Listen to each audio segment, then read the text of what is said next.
Assalamualaikum warahmatullahi wabarakatuh. Halo guys, halo sahabat matematika. Bertemu lagi pada channel yang mantap dan cerdas ini. Oke, pada video ini saya akan membahas tentang kekongruenan dan kesebangunan. Seperti apa pembahasannya? Yuk langsung aja kita check it out. Oke, jadi sekarang kita akan membahas tentang kekongruenan dan kesebangunan. Apa saja materi yang akan kita pelajari? Pertama, ada tentang kekongruenan bangun datar dengan subnya yaitu syarat dua bangun datar kongruen. Kemudian ada kekongruenan dua segitiga dengan subnya yaitu syarat dua segitiga kongruen. Kemudian kesebangunan bangun datar dengan subnya syarat-syarat dua bangun datar sebangun ya. Syarat-syarat dua bangun datar sebangun. Kemudian ada kesebangunan dua segitiga dengan subnya yaitu syarat dua segitiga sebangun dan kesebangunan khusus dalam segitiga siku-siku. Nah, yang akan dibahas pada video ini yaitu tentang poin A dan poin B ya, utamanya tentang yang warna biru ini, subjudul yang warna biru, yaitu syarat dua bangun datar kongruen dan syarat dua segitiga kongruen. Oke, langsung aja kita ke materi yang pertama, yaitu tentang syarat dua bangun datar kongruen ya. Oke, syarat dua bangun datar kongruen. Dua bangun yang mempunyai bentuk dan ukuran yang sama dinamakan kongruen. Nah, jadi kalau teman-teman melihat dua bangun datar yang bentuknya sama dan ukurannya sama, maka kedua bangun datar itu disebut kongruen, yang artinya sama keduanya, gitu ya. Kemudian, dua bangun segi banyak, poligon, dikatakan kongruen jika memenuhi dua syarat, yaitu pertama, sisi-sisi yang bersesuaian sama panjang, dan sudut-sudut yang bersesuaian sama besar. Nah, ini adalah contoh bangun datarnya ya. Di sini adalah contoh bangun datar segi 4 trapesium siku-siku. Yang sebelah kiri adalah bangun datar segi 4 trapesium ABCD, yang sebelah kanan trapesium KLMN. Nah, ini kita cek apakah keduanya sama. Nah, oke, lanjut ya. Nah, dua bangun datar yang kongruen itu dia harus sudut-sudutnya harus bersesuaian dan sama besar. Kemudian sisi-sisi yang bersesuaian itu sama panjang ya. Nah, sekarang kita cek sudut-sudut yang mana saja yang bersesuaian dan sisi-sisi mana saja yang bersesuaian. Pertama, sudut-sudut yang bersesuaian. Nah, di sini untuk yang sebelah kiri adalah trapesium ABCD, yang sebelah kanan adalah trapesium KLMN. Nah, kita cek sekarang sudut-sudut yang bersesuaian ya. Yang mana aja sih sudut-sudut yang bersesuaian gitu kan. Nah, di sini ada sudut A. Sudut A ini bersesuaian dengan sudut K. Nah, maka besar sudut K itu sama dengan sudut A. Atau besar sudut A sama dengan sudut K. Dan lambang sudut itu seperti ini ya. Nih, ini yang saya lingkar ini, yang saya laser ini adalah lambang sudut dan dibacanya adalah sudut. Maka jika seperti ini dibacanya sudut A gitu ya. Nah, kemudian sekarang kita cari lagi sudut yang bersesuaian yang lainnya. Kemudian ada sudut B. Sudut B bersesuaian dengan sudut L. Maka bisa kita tulis besar sudut B itu sama dengan sudut L gitu. Atau sudut B sama dengan sudut L. Kemudian ada lagi sudut C dan sudut M. Sudut C dan sudut M saling bersesuaian. Maka sudut C sama dengan sudut M. Kemudian ada lagi sudut D dan sudut N. Maka sudut D dan sudut N itu sama nilainya. Nah, inilah sudut-sudut yang saling bersesuaian ya. Antara gambar yang satu yaitu trapesium ABCD dan gambar yang kedua trapesium KLMN. Kemudian sekarang kita cek sisi-sisi mana saja yang saling bersesuaian. Oke? Nah, sisi-sisi yang bersesuaian. Pertama, ada sisi AB. Sisi AB ini bersesuaian dengan sisi KL. Maka bisa kita tulis AB sama dengan KL. Atau maknanya panjang AB sama dengan panjang KL. Kemudian sisi BC dan sisi LM. Maka bisa kita tulis panjang BC sama dengan panjang LM. Atau BC sama dengan LM. Kemudian CD dan MN. Nah, maka bisa kita tulis CD sama dengan MN. Kemudian sisi DA dan sisi NK. Maka bisa kita tulis DA sama dengan NK. Nah, inilah sisi-sisi yang bersesuaian antara trapesium ABCD dengan trapesium KLMN ya. Nah, mudah bukan? Sekarang, karena trapesium ABCD dan KLMN saling kongruen, maka bisa kita tulis bangun ABCD dan KLMN kongruen. Dan penulisannya seperti ini kongruen ya. Ini dia, ABCD kongruen dan sebangun dengan KLMN. Nah, ini adalah lambang dari sebangun dan kongruen ya. Ini lambang dari sebangun dan kongruen. Ini dibacanya ABCD sebangun dan kongruen dengan KLMN. Gitu ya. Dibacanya sebangun dan kongruen dengan KLMN. Dan ini lambangnya. Gitu. Oke, sekarang kita lanjut. Nah, sekarang kita ke contoh soalnya ya. Nah, di sini ada gambar. Di sini ada gambar sebuah trapesium keduanya, tapi ini bukan trapesium siku-siku ya. Yang pertama di sini ada gambar trapesium ABCD, yang sebelah kiri gambar yang pertama, kemudian gambar yang kedua sebelah kanan ada trapesium PQRS yang kongruen ya. Di sini sudah diberitahu pada soalnya bahwa kedua trapesium ini saling kongruen, artinya kedua trapesium ini adalah sama. Nah, sekarang pertanyaannya adalah yang A tentukan panjang sisi AD, DC, PQ, dan QR.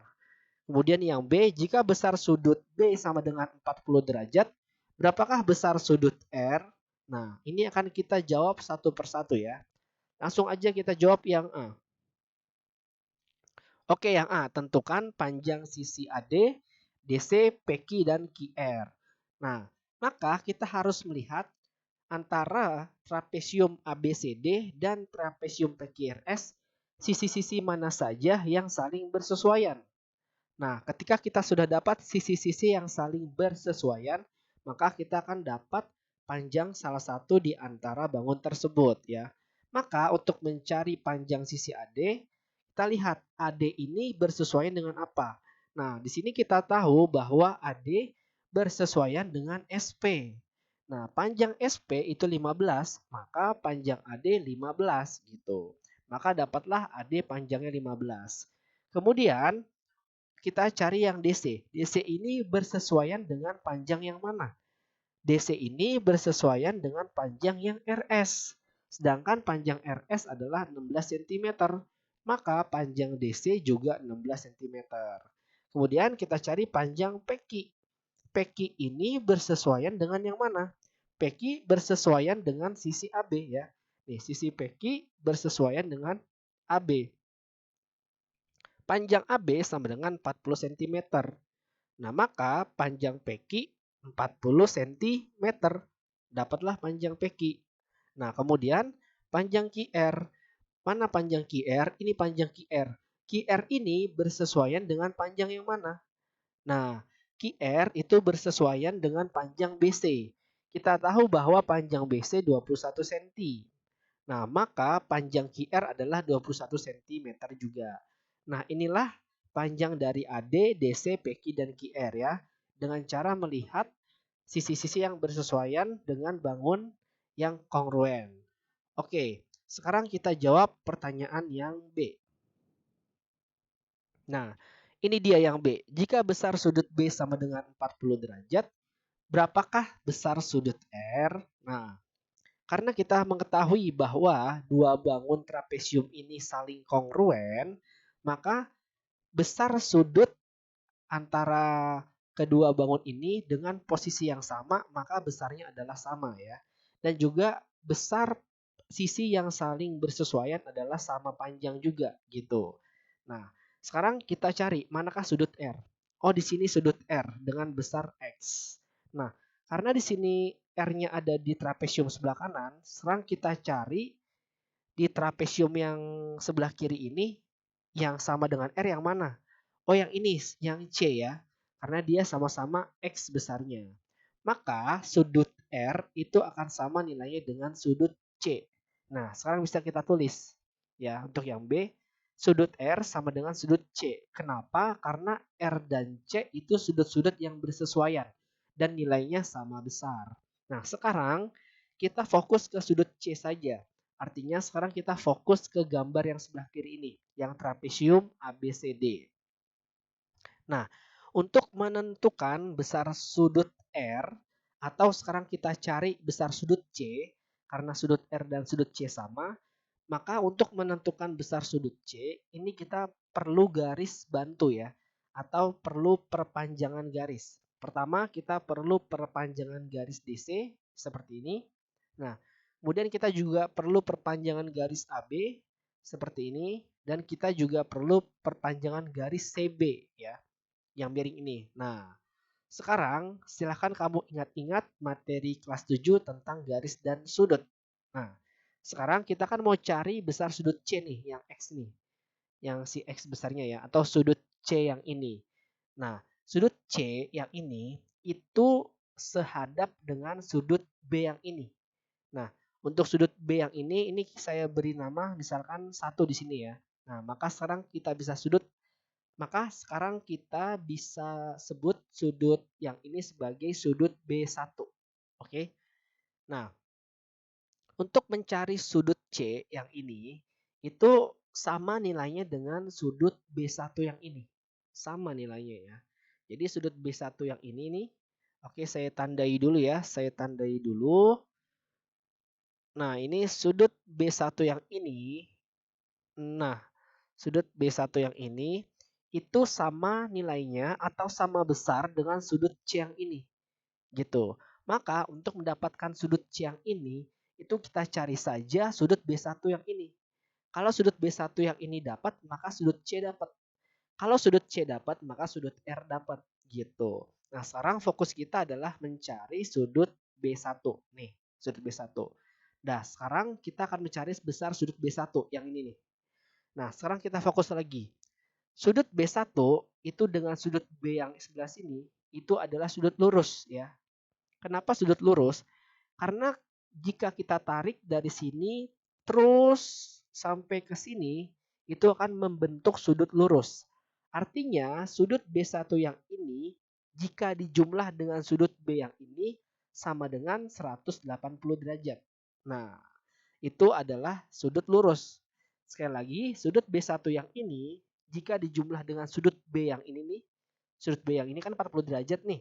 Itu jika dijumlah maka hasilnya adalah 180 derajat. Maka sekarang bisa kita tulis sudut C itu sama dengan sudut B1 ya. Ini yang tadi ya, sudut C yang ini sama dengan sudut B1. Nah, sekarang kita mau cari sudut B1. Sudut B1 itu jika dijumlah, sudut B1 jika dijumlah dengan sudut B itu hasilnya adalah 180 derajat ya. Nih. Sudut B1 yang ini, nih sudut B1 yang ini, jika dijumlah dengan sudut B yang ini nih, sudut B yang ini, maka hasilnya adalah 180 derajat. Nah, sekarang kita kan mau mencari sudut B1. Maka sudut B yang ini harus pindah ke ruas kanan sebelah sini kan. Nah, jadinya sudut B1 sama dengan 180 derajat dikurang B gitu ya. Sudut B1 sama dengan 180 derajat dikurang sudut B gitu. Nah, kita tahu bahwa sudut B itu kan 40 derajat. Sekarang kita ganti sudut B yang ini. Sudut B yang ini kita ganti jadi 40 derajat. Jadinya 180 derajat dikurang 40 derajat. Hasilnya adalah 140 derajat. Maka didapat sudut B1 sama dengan 140 derajat. Nah, dengan kata lain, maka sudut C juga 140 derajat dan juga sudut R juga 140 derajat. Karena sudut B1 sama besar dengan sudut C dan sama besar dengan sudut R. Maka jawabannya adalah sudut R 140 derajat. Oke, sekarang kita lanjut ke berikutnya. Nah ini syarat dua segitiga kongruen. Dua bangun segitiga dikatakan kongruen jika memenuhi dua syarat. Yaitu yang pertama, sisi-sisi yang bersesuaian sama panjang. Dan sudut-sudut yang bersesuaian sama besar. Sama seperti syarat dua bangun datar saling kongruen ya. Nah, ini adalah contoh gambar segitiganya ya. Di sini ada segitiga ABC dan di sini ada segitiga DEF gitu. Oke, sekarang kita cek sudut-sudut yang mana saja yang bersesuaian dan sisi-sisi mana saja yang saling bersesuaian ya. Oke, sudut-sudut yang bersesuaian. Pertama di sini ada sudut A dan sudut D ya. Sudut A dan sudut D. Yang ini sudut A dan sudut D saling bersesuaian. Itu artinya sudut A sama dengan sudut D. Kemudian ada sudut B dan sudut E. Itu artinya sudut B dan sudut E itu sama besar ya.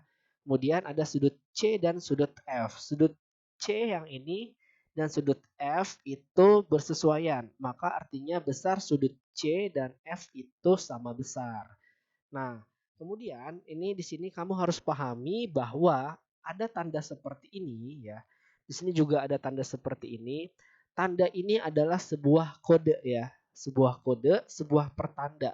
Artinya bahwa sudut yang di sini itu sama besar dengan sudut yang di sini. Karena mereka berdua memiliki tanda yang sama. Seperti itu ya. Oke, kemudian kita cari sisi-sisi yang bersesuaian. Nah, di sini ada sisi AB itu bersesuaian dengan sisi DE. Kemudian maka AB sama dengan DE ya. Panjang AB sama dengan panjang DE. Kemudian ada sisi BC itu bersesuaian dengan EF. Maka panjang BC sama dengan EF.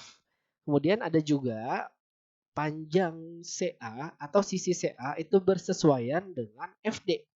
Maka panjang CA atau CA sama dengan FD. Nah, inilah sisi-sisi yang bersesuaian pada dua segitiga yang saling kongruen gitu. Oke, nah khusus segitiga ini maka jika kita ketahui bahwa AB sama dengan DE, BC sama dengan EF nih ya. AB sama dengan DE, kemudian BC sama dengan EF, kemudian CA sama dengan FD, itu bisa kita tulis sebuah persamaan, yaitu AB per DE, AB per DE, kemudian BC per EF, BC per EF, kemudian sama dengan AC per DF. Nah, persamaan ini yang perlu kamu ingat ya. Jadi itu AB bisa kita bandingkan dengan DE, kemudian BC kita bandingkan dengan EF, kemudian AC kita bandingkan dengan DF. Itu sama dengan 1 gitu. Nah, nanti ini ada pada materi berikutnya. Kemudian bangun ABC dan DEF itu kongruen. Itu bisa kita tulis menjadi seperti ini. ABC sebangun dan kongruen dengan DEF ya. Nah, simbolnya seperti ini nih. Ini dibacanya adalah sebangun dan kongruen. Maka ABC, bangun ABC itu sebangun dan kongruen dengan DEF gitu ya. Artinya mereka sama. Oke. Nah, khusus untuk menguji segitiga kongruen, nah ini khusus ya untuk segitiga aja ya. Untuk menguji apakah dua segitiga kongruen atau tidak, itu tidak perlu menguji semua pasangan sisi dan sudut yang bersesuaian ya. Jadi khusus untuk segitiga, tadi kan syaratnya dua segitiga kongruen adalah setiap sisinya harus sama panjang, setiap sisi yang bersesuaian harus sama panjang, kemudian setiap sudut yang bersesuaian harus sama besar juga. Nah, khusus segitiga sebenarnya tidak perlu mencari semuanya itu, cukup cari salah satu di antara kondisi di bawah berikut ini ya. Dua segitiga dikatakan kongruen jika memenuhi salah satu kondisi berikut ini gitu, tanpa harus mencari keseluruhan sisinya dan keseluruhan sudut yang saling bersesuaian. Oke, yang pertama, ketiga pasangan sisi yang bersesuaian sama panjang. Nah, kalau ketiga pasangan sisinya, misalkan nih ada dua buah segitiga nih, ketahuan nih ada dua buah segitiga. Anggaplah kita nggak tahu kalau dua buah segitiga ini kongruen atau bukan. Nah, kita cek aja ketiga sisinya. Ketiga sisi yang saling bersesuaian sama panjang atau enggak. Kalau ketiga sisi yang saling bersesuaian sama panjang, maka kedua segitiga ini disebut kongruen atau biasa disebut dengan kriteria sisi-sisi-sisi. Nah, simbol-simbol ini kamu harus paham. Di sini ada garis satu, artinya dia sama panjang, dan di sini ada garis dua, artinya dia sama panjang, sesama garis dua, dan di sini ada garis tiga, artinya dia sama panjang dengan sesama garis tiga, gitu ya. Ini kriteria yang pertama. Oke, lanjut yang kedua ya. Nah, dua pasang sisi yang bersesuaian sama panjang dan sudut yang diapitnya sama besar. Biasa disebut dengan kriteria sisi sudut sisi. Nah, misalkan ada dua buah segitiga nih. Anggaplah dua buah segitiga ini kita nggak tahu kongruen atau enggak. Kamu nggak perlu mencari ketiga sisinya, atau kamu juga nggak perlu juga nyari keseluruhan sudutnya. Bisa dengan pakai cara yang kedua ini, sisi sudut sisi. Cek salah satu sisinya apakah sama. Kemudian cek salah satu sudut yang diapitnya apakah sama. Kemudian cek salah satu sisinya lagi apakah sama. Jika sisi yang pertama sama panjang dengan sisi yang bersesuaiannya, kemudian sudutnya yang diapit sama besar dengan sudut yang pada bangun datar berikutnya, dan juga sisi yang ketiga nih sama panjang dengan sisi yang ketiga pada bangun datar yang sebelahnya, maka dapat dikatakan bahwa dua segitiga ini kongruen gitu ya, dengan istilah sisi sudut sisi. Sisi sudut sisi. Kemudian yang ketiga, dua pasang sudut yang bersesuaian sama besar dan sisi yang menghubungkan kedua sudut tersebut sama panjang. Biasa disebut dengan kriteria sudut sisi sudut. Nah, kamu juga misalkan bisa memakai kriteria yang ketiga ini, cek salah satu sudutnya apakah sama besar dengan bangun datar sebelahnya. Kemudian cek salah satu sisinya apakah sama panjang dengan bangun datar sebelahnya. Kemudian cek sudutnya lagi apakah sama besar atau tidak. Kalau sudut sisinya dan sudutnya juga sama sama besar dan sama panjang, maka dua segitiga ini kongruen. Nah, ini disebut dengan istilah sudut sisi sudut. Nah, kemudian yang keempat, dua pasang sudut yang bersesuaian sama besar dan sepasang sisi yang bersesuaian sama panjang. Biasa disebut dengan kriteria sudut-sudut sisi gitu. Nah, kamu juga bisa ngecek seperti ini. Sudutnya dicek salah satu, kemudian sudut yang lain dicek, kemudian salah satu sisinya dicek. Jika kedua sudutnya sama besar dan salah satu sisinya sama panjang, maka kedua segitiga itu adalah kongruen. Ini biasa disebut dengan istilah sudut-sudut sisi gitu.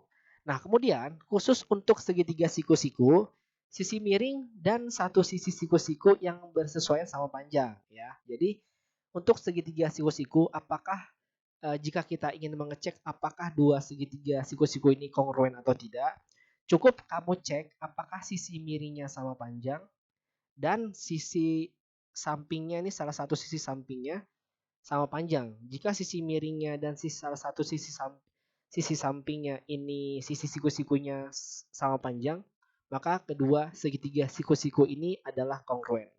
Oke, sampai sini dulu pembelajaran kita tentang kongruen ya. Habis ini ada soal latihan, silakan kamu kerjakan dan jangan lupa taruh jawaban kamu pada kolom komentar. Oke, saya pamit undur diri. Mohon maaf apabila ada salah kata. Dan jika kamu suka dengan video ini, silakan klik like dan jangan lupa klik tombol subscribe-nya untuk mendukung terus channel ini ya.